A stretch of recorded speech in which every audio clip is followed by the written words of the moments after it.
I think I might have it.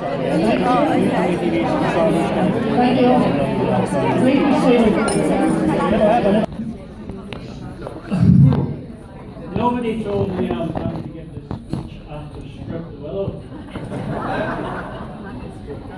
Good evening all. I've been asked by the organisers to give an immortal memory this evening that's a reflection of Burns' life, combining intellect, wit and anecdote. Unfortunately, I'm actually not very knowledgeable about Burns, and Wikipedia was quite frankly rubbish. So I've had to make some stuff up. Hopefully you won't notice. Okay, the immortal memory.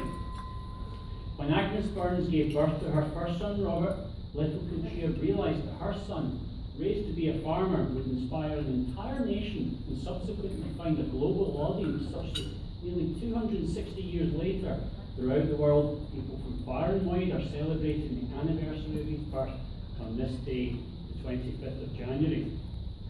Burns was born in 1759, hence tonight marks exactly 250 years since the great Brad was born. By the way, Brad is short for Bradley. Burns' middle name. Not many people know that. The most popular way to commemorate his life, of course, is through the Burns Supper. As we began our own supper just over an hour ago here in Western Australia, they were just finishing theirs in Auckland, New Zealand. At the same time, people were also sitting down in Kuala Lumpur and in Singapore to begin theirs. An hour or two from now, we start in Calcutta, and this chain of friendship follows the sun westward through Asia, the Middle East, Africa, and across the Mediterranean to Europe, and then back to Scotland where it all began. But it doesn't end there. The chain keeps moving over the Atlantic and across the great continent of America to the western seaboard and beyond, and so on right around the world and right around the clock. And on the 25th of January each year, and for days both before and after it, there's not an hour in the day or night when a Burns supper is not taking place somewhere on this earth. So why Burns? And why do we find ourselves compelled to go to such extraordinary lengths to celebrate his life on nights such as tonight? I mean, why do the English not have a Shakespeare supper, for example? Why doesn't Australia have a Patterson picnic? Or the Irish a Joyce junket? Or the Germans a Beethoven bash? Or, and this is my own personal favourite, the Russians a Shostakovich shindig?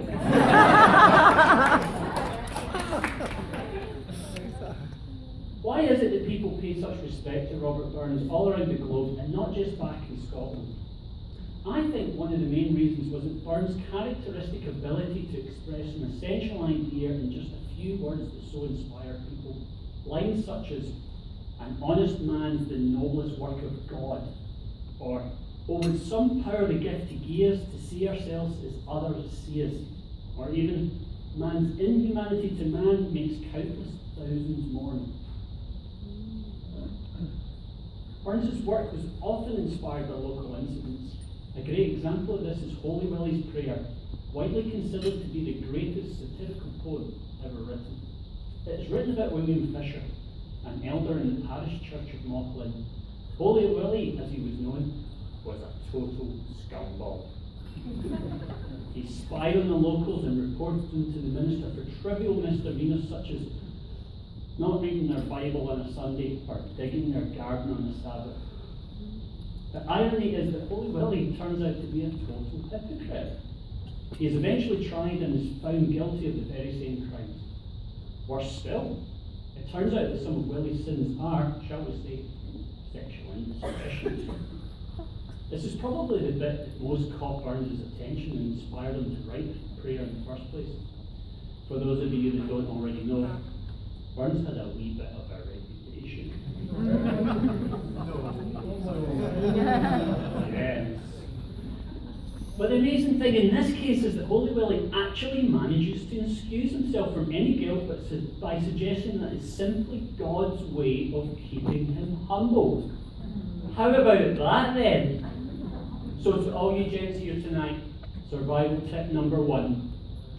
If you're ever unfortunate enough to get caught with your pants down, and all you have to do is say to your wife, "I'm so sorry, sweetheart.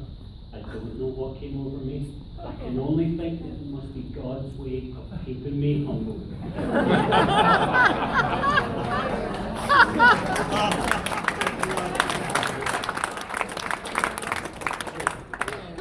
Can I just say that my wife was worried that last joke might upset some people? She was worried that it might be seen as offensive and derogatory and potentially might even be misinterpreted as suggesting infidelity. So as a precaution, I got my lawyer to check the wording of it, and he said it was fine. I once read this Scottish curse written by an anonymous poet, and I wondered if Burns had also written this about Holy Willie. May your wurzel aye be mangled, and your milk keep turning sour. May your shockle always trockle in the glure and in the stour. May the heather and the bracken burst in flames along your glen, and the bogles moan and scuttle about your button ben. May your skiing dew get blunted, and your dirt jam in its sheath. May your fillibeg get bugs and fleas and whatever's underneath. May your bannocks aye get burnt, and your chimney choke with soup. May your girdle get a twisted, and your peat fire aye gang out. May your porridge aye be lumpy, and your matches aye get damp. And when you play the bagpipes, may your fingers seize with cramp. And when you're walking in the mornings, wrap it in your fillibeg. May your thatch aye spring a leak, and may the pea run down your leg.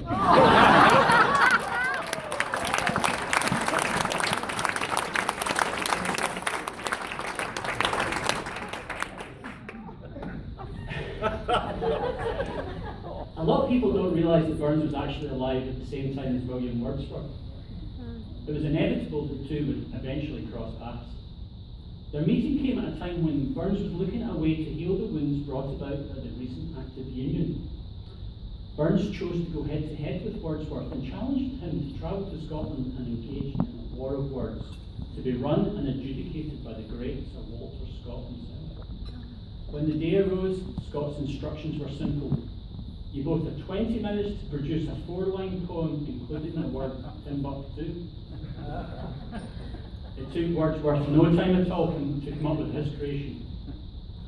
I went unto in foreign land, came upon silver strand, a sailing ship hove into view, her destination Timbuktu. It was beautiful. Everyone thought it was a done deal that Wordsworth would inevitably be triumphant. But then came Rabbie's effort. Tim and I a walking went, we spied 3 virgins in a tent. Since they were 3 and we were 2, I bucked 1 and Tim bucked 2.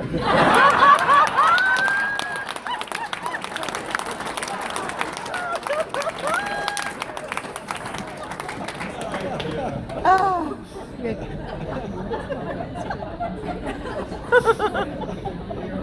Of course, no Immortal memory could ever be complete without reference to Burns and the lassies. When we think of Burns, amongst other things, we think about his reputation with the women. It is well known, of course, that Burns had an enormous amount of success with women.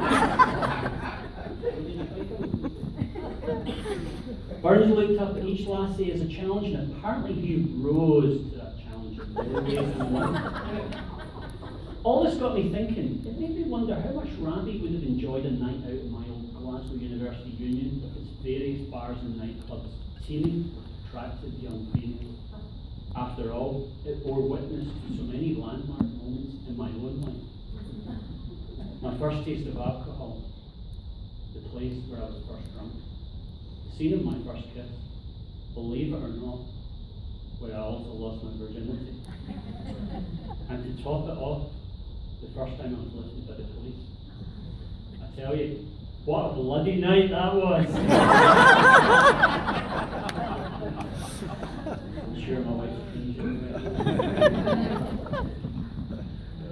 Burns used his poetry as a vehicle to profess his undying love for the lassies. This is most evidently the case in his poem A Red, Red Rose. Oh, my love is like a red, red rose that's newly sprung in June. Oh, my love is like a melody that's sweetly played in tune. As far out down my bonny lassie, deep in love am I, and I will love thee still, my dear, till all the seas gang dry. Hang on a minute. till all the seas gang dry. I tell you, this guy's in it for the long haul. Next verse. Till all the seas gang dry, my dear, and the rocks melt with the sun, I love thee still, my dear, while the sands of life shall run. Melt with the sun! Bloody hell, how long's that going to take in Scotland? After all, we are talking about the only country in the world where you can buy coffee on a stick. And every pair of glasses comes with a free ice scraper.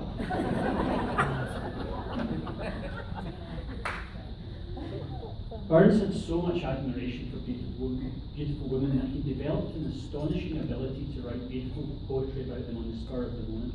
This is supported by an occasion where he was sitting next to an attractive young lady by the name of Miss Rachel Ainsley in a Borders church. While the Calvinistic minister was ranting from his pulpit, Burns wrote in her hymn book, Fair maid, ye need not take the hint, not idle text pursue. 'Twas guilty sinners that he meant, not angels such as you. If only us modern men had such a way with words with the lassies. Unfortunately, that's usually not the case. For example, just the other day I was sat having breakfast in Dom Joondalup. Next to me was a group made up of 3 couples, one Canadian, one American, and one Scottish couple. I overheard the Canadian chap say to his wife, Pass the honey, honey. The American gentleman then said to his good lady, Pass the sugar, sugar. Then the Scotsman said, Pass the tea bag.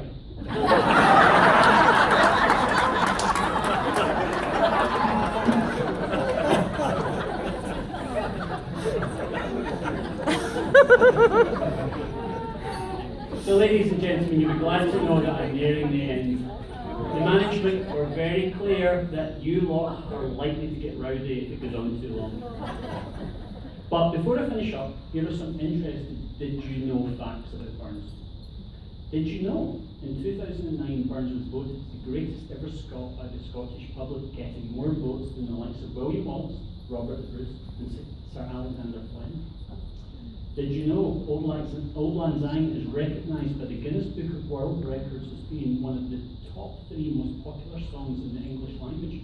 The other 2 are, of course, Happy Birthday and For He's a Jolly Good Fellow.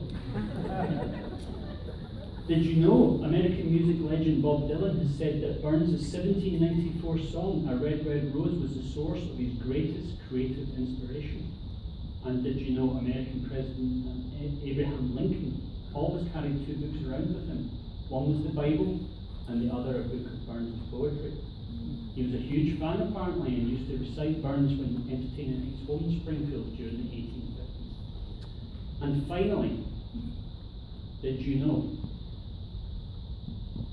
It's no secret that Burns liked to drink, but he was especially fond of Scotch whisky.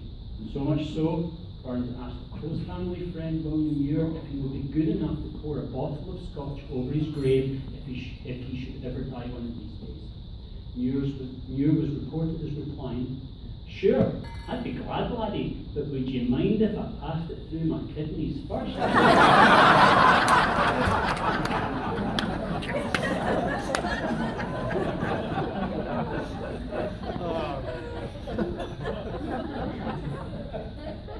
There is an old Mexican saying concerning death that states you die 3 times.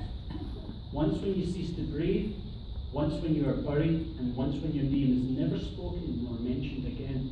That is to say, you still live as strong as your name is spoken and remembered. So on that basis, ladies and gentlemen, it is with great optimism tonight that I say Robert Burns will always live on and never be forgotten.